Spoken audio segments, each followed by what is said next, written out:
आज की कहानी का शीर्षक है भगवान की कृपा से ही सब मिलता है।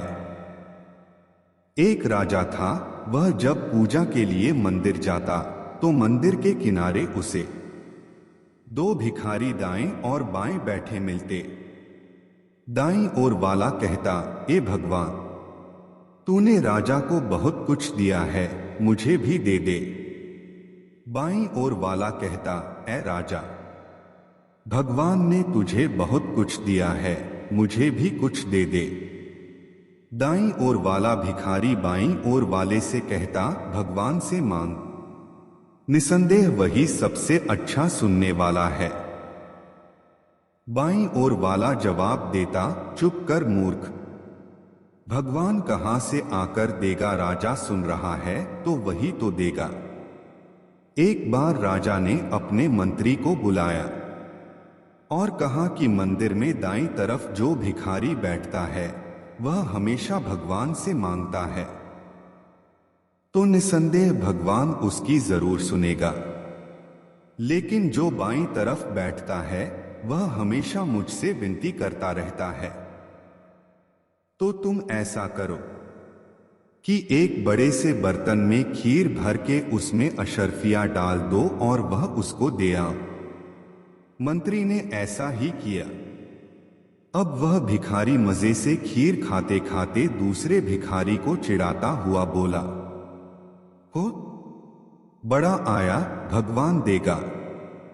यह देख, राजा से मांगा तो मिल गया ना। देख, तुझे कुछ नहीं मिला। अगर तूने भी राजा से मांगा होता तो तू भी आज खीर खा रहा होता।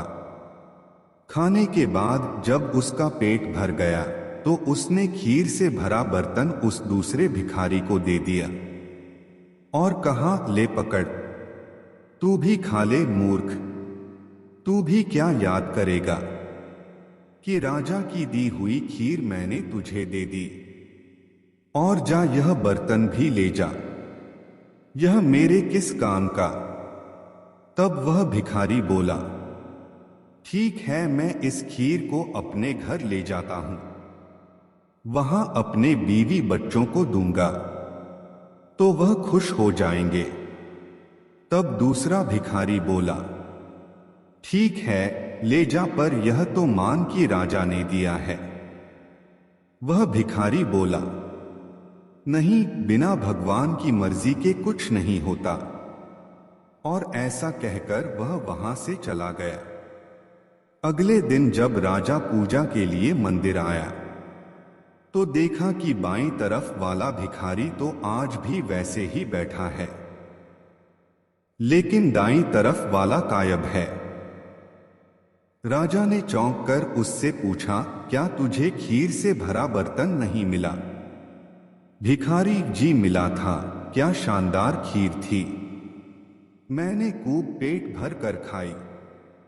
राजा बोले, फिर? भिखारी ने कहा, फिर वह जो दूसरा भिखारी यहां बैठता है मैंने उसको दे दी। मूर्ख हमेशा कहता रहता था, भगवान देगा, भगवान देगा। राजा मुस्कुराकर बोला, बेशक भगवान ने उसे दे ही दिया। तब राजा ने उस भिखारी को बताया, मूर्ख वह नहीं तुम हो। उस खीर के बर्तन में नीचे बहुत सारी सोने की अशर्फियां पड़ी थी जिससे तुम्हारा जीवन बदल सकता था, लेकिन भगवान की मर्जी के आगे कुछ नहीं होता। तुमने वह कटोरा उस दूसरे भिखारी को दे दिया जिससे उसका जीवन बदल जाएगा। इससे यह सिद्ध होता है कि मैं कुछ नहीं देता, बल्कि भगवान देता है, उसकी मर्जी के बिना पत्ता भी नहीं हिलता। अब उस भिखारी की समझ में आ चुका था कि सच में भगवान ही सब कुछ देता है। अगर भगवान की मर्जी हो तो वह रंग को राजा बन सकता है, और अगर भगवान की मर्जी ना हो तो हाथ में आई हुई सोने की अशर्फियां भी किस तरह से दूसरे को मिल जाती हैं। यह भिखारी अपनी आंखों से देख चुका था इसी तरह हमें भी उस भगवान से ही विनती करनी चाहिए। वही हमें देने वाला है। दुनिया के जीव तो एक जरिया है, बाकी उसकी मर्जी से ही मिलता है। इसलिए उस कुल मालिक को हमेशा याद रखो। हर रोज भजन बंदगी सिमरन करो, तब जाकर हमारा परमार्थ और स्वार्थ दोनों बन पाएंगे। दोस्तों, अगर आप आगे भी ऐसी धार्मिक कहानी सुनना चाहते हैं तो वीडियो को लाइक करें और चैनल पर नए हो तो चैनल को सब्सक्राइब करें। हमारे साथ अंत तक बने रहने के लिए धन्यवाद।